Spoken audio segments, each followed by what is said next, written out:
And we are back racing, this time Bank Holiday Monday, 3 for 2 session.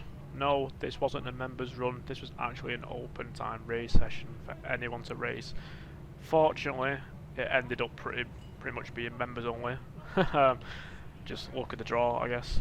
I actually spent this session doing something which I actually enjoy doing, and I'm actually teaching the young lad who's currently behind me, though I let him past, as I need to learn where he feels like he's going wrong in the track. Now this young lad in front of me, I'm actually really sorry because I don't think I ever actually got your name. Yeah, I know his race name went by his initials, began with J. That's all I know. But anyways, my job here is to try and figure out how this kid can improve. Now, at this point of the night, he has never done a 59-second lap. And after I come off this race, I give him a few pointers to what I've noticed. We go back out on the third race of the night, because the second race, the first race was quite pointless to upload, to be honest. And we have a big delay due to some nitty-gritty stuff that went down with a group of people. We had to wait for the police to come and stuff. Yeah, just typical Teamsport Warrington. So I spent a good 45 minutes chatting to this lad and his dad about where I believe he was losing time. And in the final race, he actually came off the track with a 59.7. So I would say that's probably a job well done. I was hoping he would do it after a little bit of mentoring. I do like to help people. If you ever see me at this track, please feel free to question me why I do certain things, how you can be faster, because I will happily just explain my mentality of attacking this track. There was also another member who is a subscriber of mine. So this young kid knows who I am from watching my videos, and then there's another lad, I think it's Ben Clay. He's in a red Teamsport suit. He also noticed my name on the board and brought it up that he watched my videos. So there's 2 people in the session who watch my videos out of 8 of us. So I already know this might be quite fun. Anyways, I am pursuing this little kid, and you can see through the first 3 turns, he is losing, I'd say, half a second.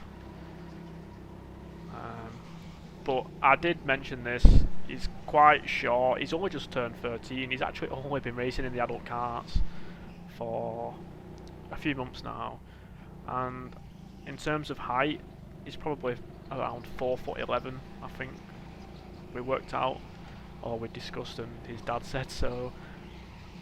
So he sits quite bang on in the middle of the car, which isn't really ideal. If you are, I would say, if you are around 5'7" and above, I recommend setting your pedals not all the way back, but one closer to that, and then put your seat all the way back. It just keeps your centre of gravity on the back wheels, gives you more grip.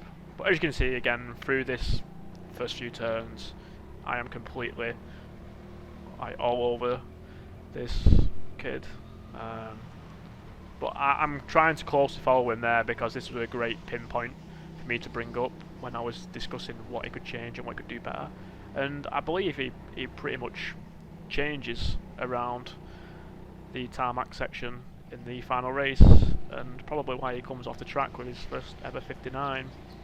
Always brings a smile to my face, to be honest with you, when you teach someone a little bit about what you know, and they then just completely obliterate the PB. You know, it's in a 59.7. It's not even a it's not even like a high 59, like a 59.9. He's not just scraped into it.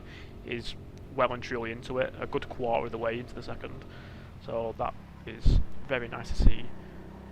You can see by watching all the moves he was doing and how I was constantly putting pressure on him. Maybe I was putting a bit too much pressure on him, I'm not too sure. I do have that effect. I saw him looking behind a few times, and he probably caught me in his peripheral vision. So it's not always the best when someone like me is behind someone like that, because I can imagine it is a lot of pressure on that person who is in front of me. Anyways, so on the last lap I overtook him, just because the initial agreement was I was to follow him, see where he was going wrong, and then I wanted him to then trail me and see what I do differently towards him. Now, obviously, I had a little bit of, well, I had the one-person traffic. That might have been Mr. Benkley in the red suit. I'm not. I think I might slow down. I'm trying to see where he is. No, maybe I'll just go for it this lap. This is actually a really fast race, believe it or not. I had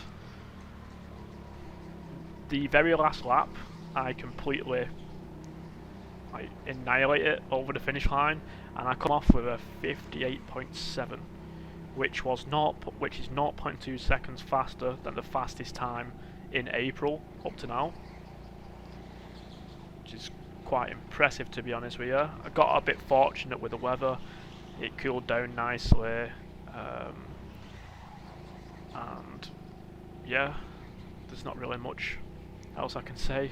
The temperature just does really affect these indoor karts, and with the track temperature dropping a good probably 8 degrees from the midday, it really benefits racing at this hour.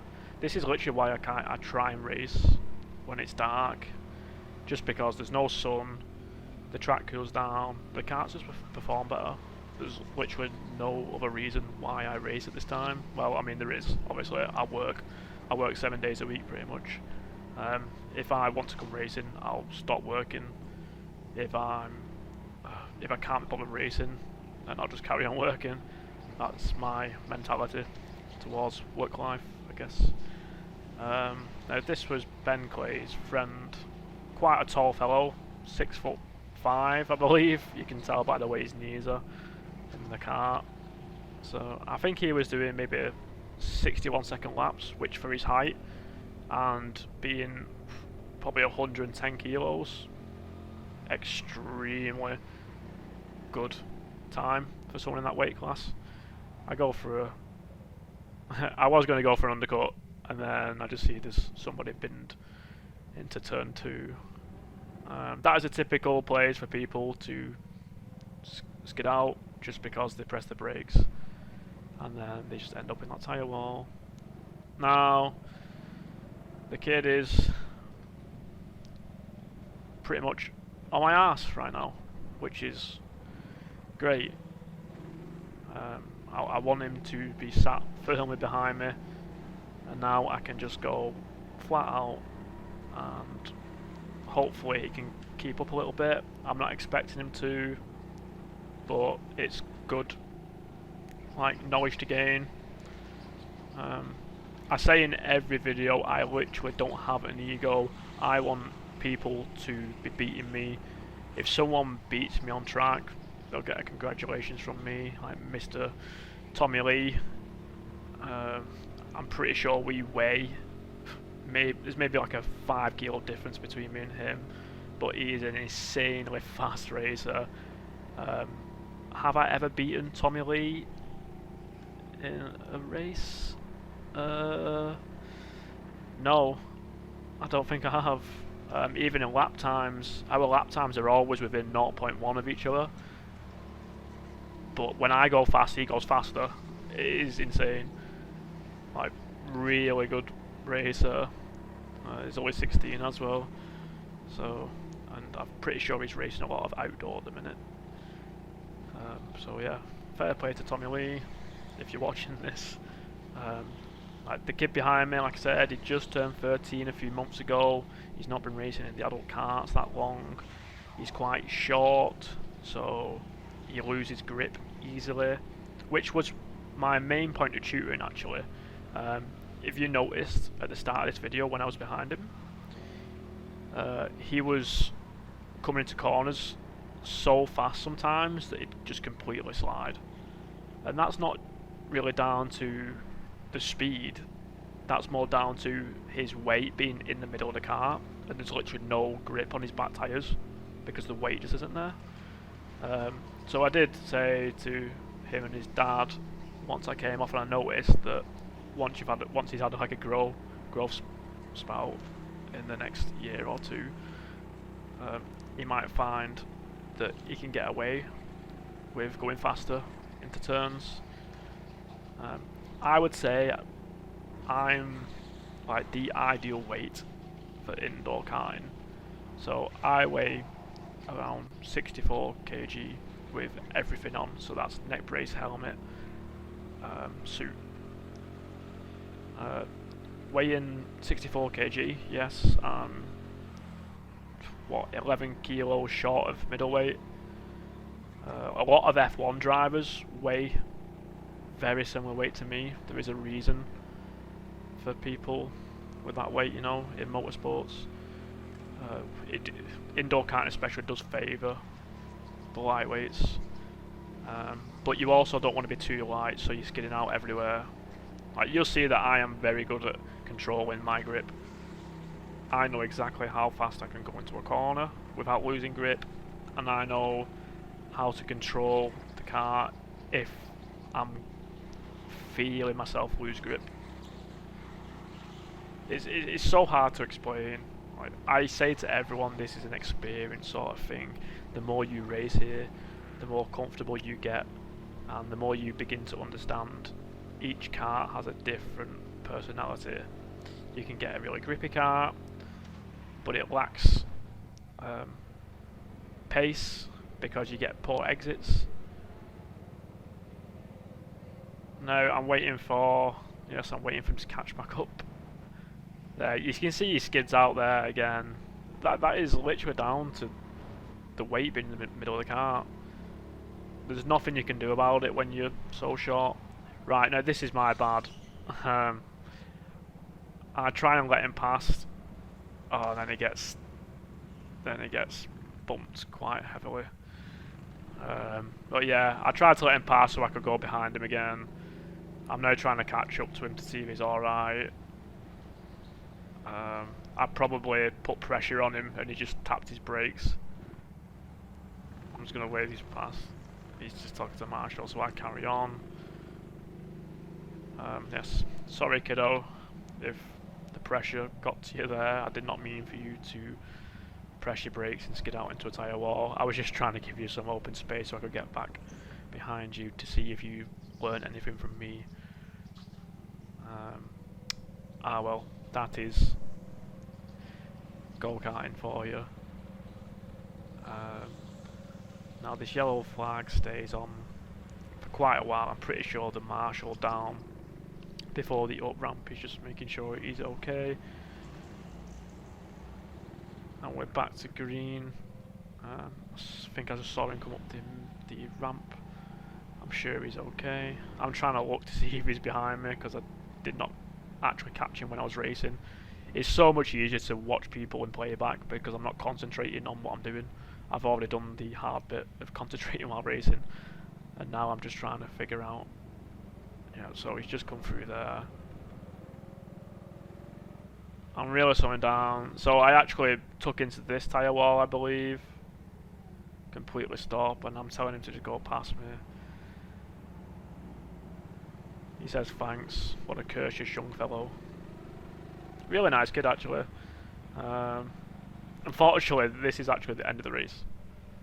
So after all that catastrophe we just had the lap before, he doesn't even get a clean lap when I'm behind him as the race ends. Yeah, kind of my fault, but I just didn't I didn't think that I would entice him to slam his brakes. It would have just been peer pressure. Quick thinking. He definitely didn't expect me to just open the door for him and let him go past me, and he probably just looked at me too much and just panicked. No idea. Oh well. Yeah. Not been in the adult karts for long. He's handling much more power than those cadet karts.